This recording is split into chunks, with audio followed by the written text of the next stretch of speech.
국민학교 저희 다닐 때는요, 주번 그러면 원래는 주번이 뭐 하는 거예요? 교실 청소도 하고 주전자에 물도 채워놓고 컵을 또 사용한 건 씻어도 놓고, 이렇게 우리는 주번이라고 지금은 알고 있는데, 국민학교에서는 주번 완장을 차면요 권력자예요. 교문 앞에 서가지고요, 아이들이 복장 단정히 하고 왔나, 머리는 단정히 했나, 뭐 이런 걸 보아서 자기 마음에 안 들면 붙잡아가지고 교문 뒤에 세워놨다가 시간 되면 들여보내잖아요.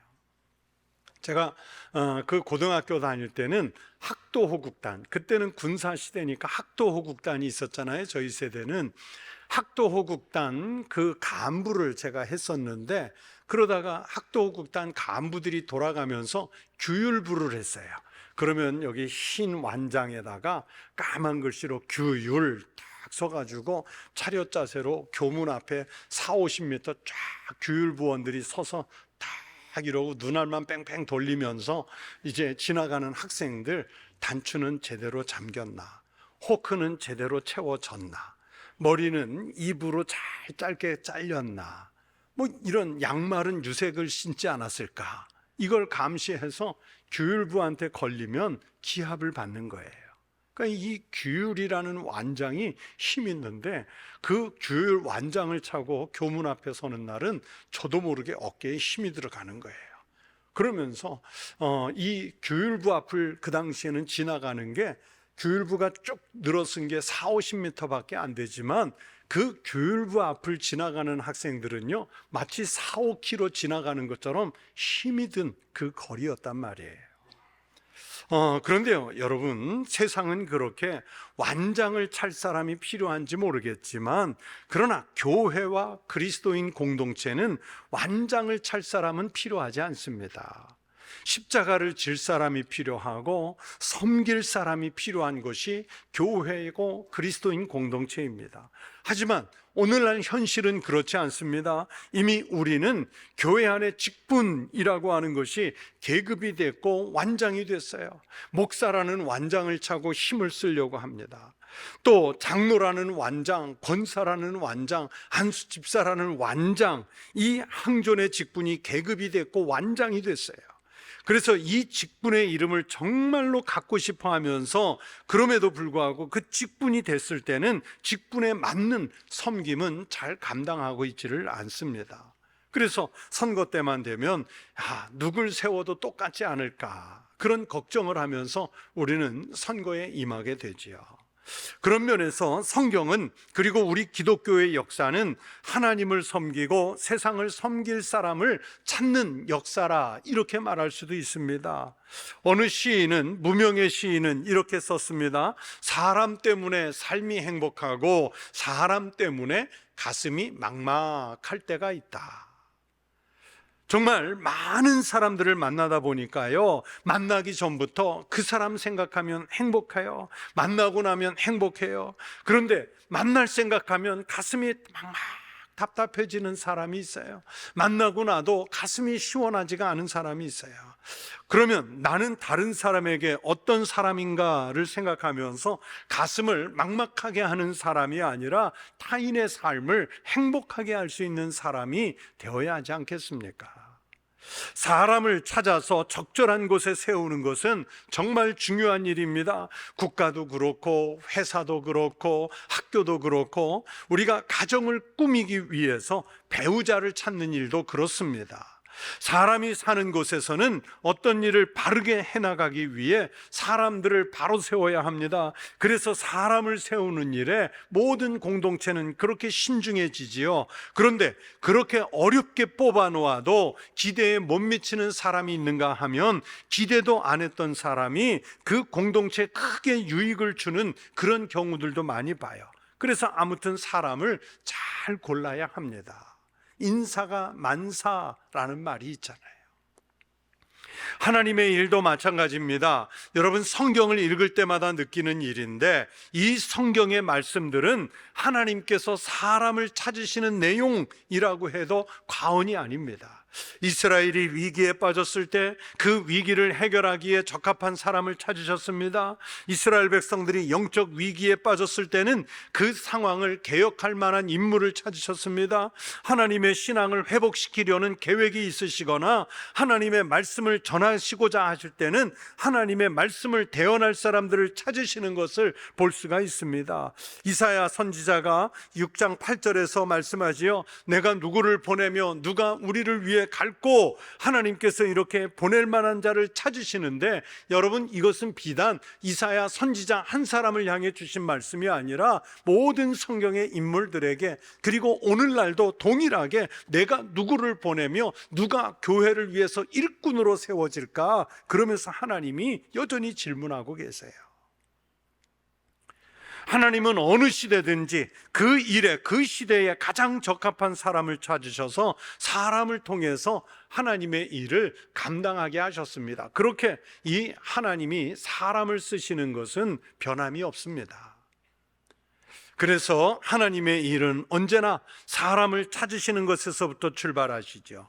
아브라함 같은 이는 이방 땅에서 부름을 받음으로 믿음의 조상이 되었고, 모세나 예레미야처럼 자기들은 감당할 수 없다고 강력하게 거부했지만 하나님께서 이미 복중에서부터 선택해 놓고 사용하신 인물들도 있고요. 엘리사 같은 선지자는 하나님을 향한 이 가슴 속의 뜨거운 열정 때문에 자기 스승 엘리야를 아주 강하게 졸라서 하나님의 예언 활동을 담당할 선지자로 우뚝 서지 않습니까? 이 모든 하나님의 사람들은 하나님의 섭리와 계획에 따라서 하나님의 선택을 받아서 일을 했던 우리의 선배들입니다. 예수님도 공생애를 시작하시면서 하나님 나라의 일을 감당할 사람부터 찾으세요. 그러면 예수님은 자신의 사역의 한 부분으로서, 또 예수님의 파트너로서 어떤 사람을 찾기 원하시는가를 우리는 성경에서 눈여겨봐야죠. 사람을 선출하려고 할 때 이 기준을 봐야죠.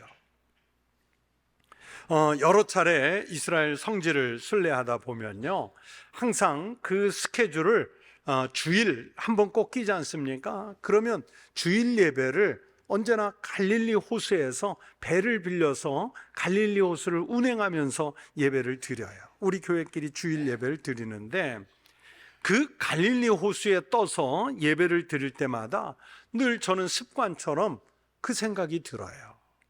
왜 예수님은 하필이면 이런 변두리에서 사람을 고르셨을까?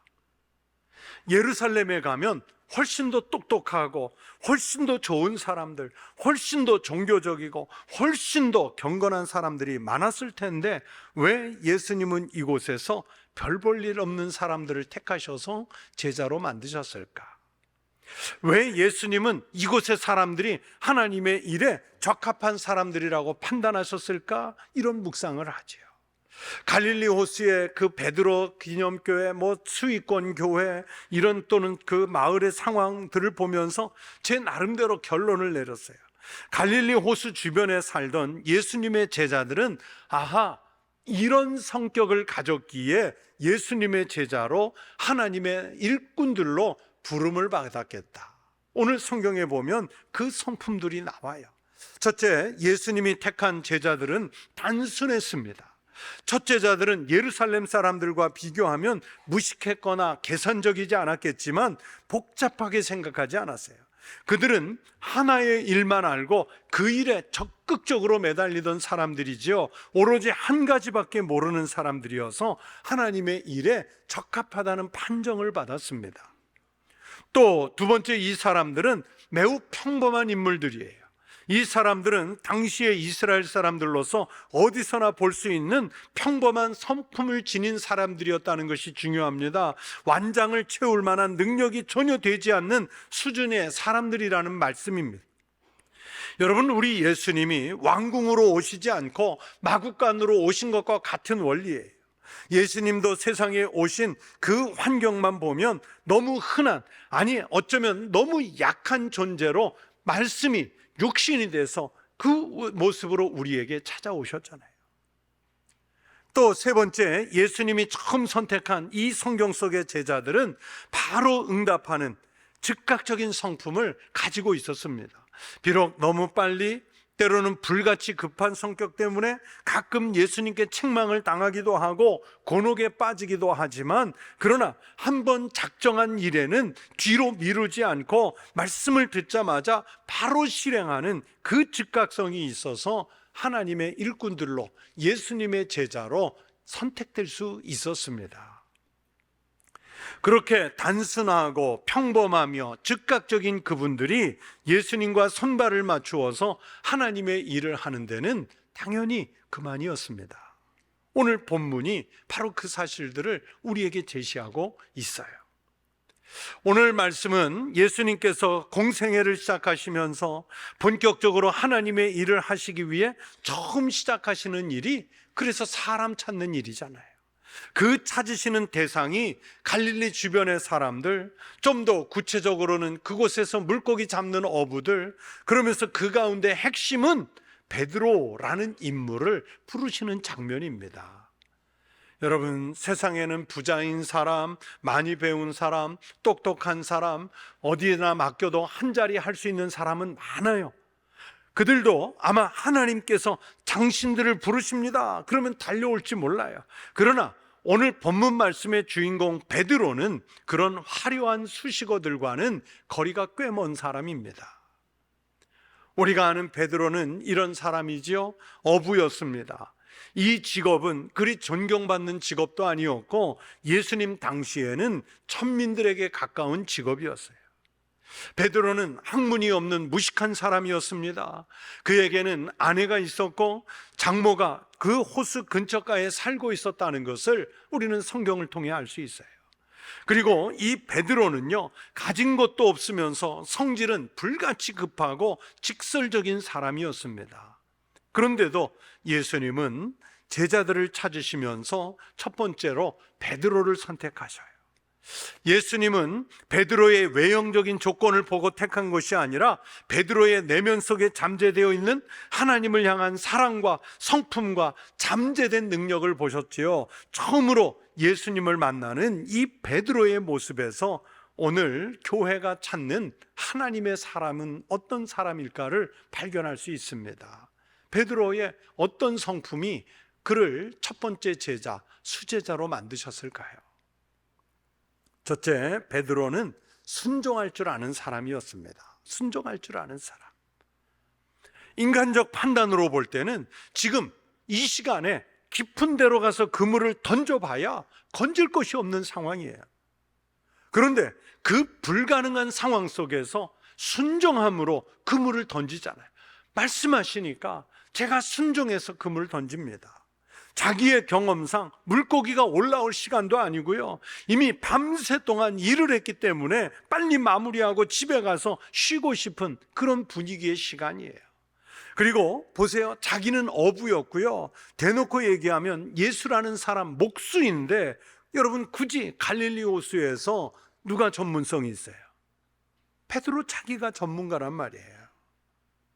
그런 전문가가 물고기가 올라오지도 않을 시간에 예수님이 깊은 곳에 가서 그물을 던지라는 그 말 한마디에 말씀하시니 던집니다. 순종해서 던져요. 그런 순종을 아는 사람이었기 때문에 하나님의 일꾼으로 선택될 수 있었습니다. 자기의 마음으로 판단하지 않고 주님의 말씀을 듣는 쪽을 택한 사람이 베드로였어요. 우리도요, 보면 직분을 받기 전에 또는 목회자가 되기 전에, 보는 어떤 교회에서 어떤 책임을 맡기 전에는 다 순종하는 것 같은데, 일단 완장이 한번 채워지면 그게 권세가 돼요. 순종이 아니라 말씀을 따라서 그물을 내리는 것이 아니라 내 판단, 내 기준, 내 경험 가지고 우리는 그물질을 마음대로 하는 그런 성품을 가지고 있단 말이에요. 둘째, 베드로는 자기 자신을 아는 사람이었습니다. 예수님의 말씀에 순종하니까 물고기가 많이 올라와 잡혔죠. 다른 사람들 같으면 고기가 이렇게 많이 잡히면 어떻게 하든지 혼자 다 싣고 가서 큰 이익을 남기려고 할 텐데, 베드로는 자기 혼자서는 안 된다는 것을 알았습니다. 그래서 주변의 친구들을 불러 도움 요청하지요. 자기 혼자서 독불장신식으로 일을 하기보다는 타인에게 떳떳한 도움을 요청할 줄 아는 그런 아량을 지녔고, 한 사람의 힘으로도 안 되는 일이 있다는 것을 빨리 인정하는 사람이었어요. 예수님 승천하신 후에 실제로 베드로는요, 여러 사도들과 또 다른 사도들과 함께 교회의 지도자 위치에 있으면서도 혼자 일을 하지 않고요, 여러 사도들과 합력해서 일을 해요. 사도가 할 수 없는 일들을 도움받기 위해서는 사도행전 6장을 보면 평신도들을 7집사 지도자로 세워서 하나님의 일을 그들에게 떼어줘 맡기잖아요. 즉 자기 자신이 어떤 사람인지를 아는 사람은 다른 사람도 인정하고 알아봅니다. 예수님의 말씀으로만 많은 물고기가 잡히게 되니까 단번에 자연까지도 통솔하시는 분이라는 것을 그 자리에서 알죠. 여러분, 전능하신 예수 그리스도를 만나니까 베드로 자신이 자기 자신에 대해 첫 번째 결정적으로 고백하는 게 뭐예요? 주여, 저는 죄인입니다. 주여, 저는 죄인입니다. 나를 떠나십시오. 이 고백부터 하잖아요. 우리는 내가 하나님 앞에 죄인인 걸 고백하지 않아요. 오히려 고개 쳐들고 말씀에 대항하고 교회의 권위, 다른 사람들의 성품에 대항하는 게 우리들의 성품이잖아요. 하나님이 어떤 사람을 찾으실까요? 선자의 병법에도 지피지기면 백전백승이라 했는데, 자기를 아는 사람, 그 사람이 바로 하나님이 찾는 사람입니다. 먼저 자기의 신앙을 돌아볼 줄 아는 사람, 하나님이 찾으시는 사람입니다. 그런 일꾼들이 이번에 세워질 수 있기를 축복합니다. 또 세 번째, 하나님이 찾는 인물은 자기의 것을 포기할 줄 아는 사람이어야 돼요. 베드로는 포기할 줄 알았어요. 이 포기는 절망적인 포기가 아니라 큰 것을 위해 작은 것을 포기하는 희망이 담긴 포기지요. 여러분, 어부가 성공하는 비결이 무엇이겠습니까? 물고기 많이 잡는 것 아니겠어요?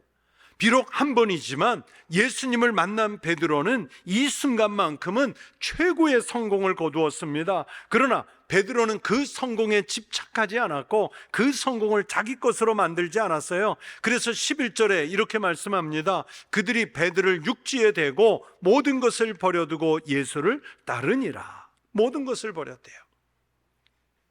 방금 잡은 대성공을 거둔 물고기마저 버렸어요. 고기 잡는 배를 포기했어요.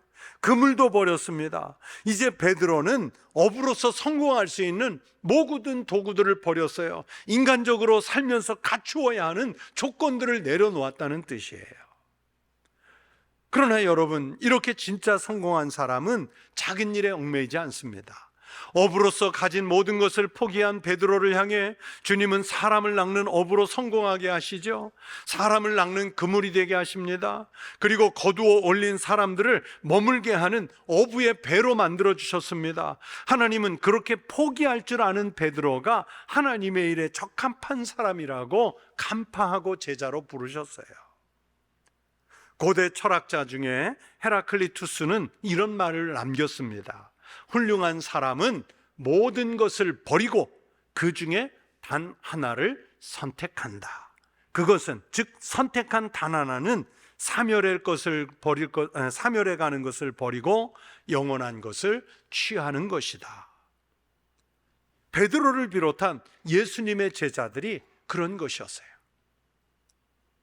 사멸할 것, 없어질 것, 세상에서 쓰다가 말 것, 이거는 버리고요, 영원한 것, 바로 그것을 위해서 주님의 제자가 되는 길을 선택했어요. 교회의 역사는 바로 이런 분이 이끌어 갑니다. 처음에는 아무런 가치도 없어 보이고 사람들 눈에 띄지도 않는 미미한 존재들 같은데 예수님 눈에 띄었죠. 하나님이 보아주시고 하나님의 사람들로, 상상할 수 없는 귀한 존재들로 변화되는 것을 성경이 가르치고 있습니다. 성도 여러분, 우리의 모습을 돌아봅시다. 어쩌면 우리는요, 베드로보다 훨씬 더 나은 조건을 가진 사람들일지 모릅니다. 그런데 그 나은 조건 때문에 여러분은 하나님이 찾는 사람이 되셨습니까? 또 반대로 어쩌면 우리는 별로 가진 것이 없을지도 모릅니다. 내세울 것이 없어서 하나님의 일을 할 수 없습니다. 그렇게 말할지 몰라요. 그러나 하나님이 부르시면 내세울 것 없는 사람일지라도 하나님의 능력에 힘입어 일할 수 있는 사람이 될 줄로 믿습니다. 주님은 지금도 그 흔한 성도들 중에서 하나님 나라에 적합한 사람들을 찾고 계십니다. 여러분이 그리스도인이지만 모두가 다 베드로 같은 사람 아니죠. 이 중에 누구는 인간적인 성품이 강해서 하나님께 부적합한 사람도 있을 거예요. 어떤 사람은 자기 스스로 예수님의 제자가 되기 원하면서도 재산을 포기하지 못해 떠나간 부자 청년과 같을 수 있어요. 어떤 사람은 주님이 선택해 부르시는데도 부친을 장사하고 오겠다면서 세상 일에 끌려 먼저 달려간 사람처럼 돼서 주님의 일꾼이 되는 기회를 놓치는 사람도 있을 거예요. 그러나 분명한 것은 여러분 모두가 하나님이 찾으시는 사람으로서의 가능성은 다 가지고 있다는 사실입니다. 여러분은 주님이 필요로 하실 때 주님의 뜻을 따라 한몫 단단히 해내는 능력 있는 성도 되시기를 축원합니다. 그리고 교회가 여러분을 일꾼으로 필요로 할 때 제 몫을 해내는 성도들이 되시기를 바랍니다. 그러면 베드로에게 주셨던 그 천국의 열쇠를 우리에게도, 일꾼들에게도 주실 줄로 믿습니다. 이번에 교회가 일꾼을 선택해 세우게 됐죠. 많은 일꾼들이 필요하지만 그렇다고 아무나 세울 수는 없잖아요. 그렇잖아요, 여러분. 아무나 세울 수 있습니까? 신중하게 세워야지요. 제가 전도사 생활 포함하면 목회 생활 40여 년이 넘는데요. 그런데 매번 있던 교회, 지금까지를 포함해서 선거가 끝나면 항상 들리는 말이 있어요. 뭐냐면 떨어져서 시험 들었다고. 저 이번에 떨어져서 아주 심장이 떨어지는 것 같았다고. 또 당선된 분 중에 꼭 어떤 분이 있냐면요, 목사님 저 이번에 안 됐으면 교회 떠나려고 그랬어요. 여러분, 그게 할 수 있는 말인가요? 그러면 제가 마음에 들을 때, 상담을 할 때 꼭 뭐라, 속이 무슨 생각이, 아유 차라리 떨어져서 갔지. 여러분, 떨어졌다고 시험 들 필요 없어요. 또 됐다고 교만할 필요도 없어요. 왜냐하면 오늘 그 사람이 필요해서 하나님이 택한 거지 내가 한 게 아니야. 그리고 지금까지 수십 년 동안 우리 청북교회에서 내가 참석하고 봉사하고 섬긴 그 모습을 보고 하나님이 택하신 거지, 성도들의 손길을 통해. 그러니 하나님의 일에 시험에 들 일도 교만할 일도 우리에게는 없습니다. 난생 처음으로 이번에는 그 소리가 끊어지는 그 역사가 있기를 바랍니다. 사울왕 당시에 이스라엘이 몇 배나 강한 군사력을 가진 블레셋과 전쟁을 하게 됐어요. 그때 사울의 아들 요나단이 자기 부관만 데리고 적진에 몰래 침투하면서 부관에게 뭐라고 했는 줄 아세요? 여호와께서 우리를 위하여 일하실까 하노라. 여호와의 구원은 사람이 많고 적음에 달리지 아니하였노라. 이 믿음을 가지고요, 적진에 들어가서 여러분 큰 승리를 거두었어요. 그 이스라엘 백성들이 이런 요나단에 대해서 나중에 뭐라고 평가했는가 하면 그가 오늘 하나님과 동역하였음이니이다. 그가 오늘 하나님과 동역하는 일꾼이 됐다고 말해요. 엄청난 칭찬이지요. 여러분, 이번에 우리가 일꾼을 선출하는 것은 명예로운 사람을 세우는 것도 아니고 하나님과 동역할 사람을 세우기 위함입니다. 임직시켜 놨더니 잘못 세웠다, 이 소리 듣지 마시기 바랍니다. 완장 차고 싶은 사람 세우지 마시기 바랍니다. 맡은 직분 소중히 여기면서 감당할 일꾼이 되시기 바랍니다. 그리고 누구보다도 베드로처럼 순종하고 자기 포기하고 자기를 아는 사람이어서 하나님이 찾으실 때 그 찾는 사람이 주님의 일꾼으로 이번에 선택되고 또 그렇게 앞으로도 섬겨가시기를 주의 이름으로 축원합니다.